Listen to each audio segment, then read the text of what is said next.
Bolani sunnat qilishda qaysi davr va qaysi usuldan foydalangan yaxshi? Farzandingiz tug'ilgandan keyin musulmonchilikda 7, 14, 21 kunligida xatna amaliyotini qilingani yaxshi. Farzandingizni qancha vaqtlik kestirsangiz, ya'ni yoshligida, chaqaloq davrida qon tomirlar, nervlar yaxshi rivojlanmagan bo'ladi.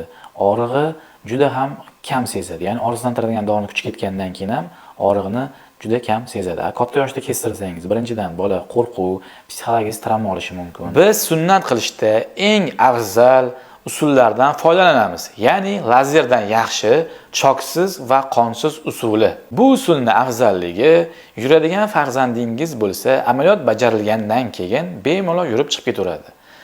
Chaqaloqlik davrida bo'ladigan bo'lsa, farzandingiz juda ham kam bezovta bo'ladi va boshqa usullarga qaraganda chok olish kerak, chok so'riladigan muammolar bo'lmaydi.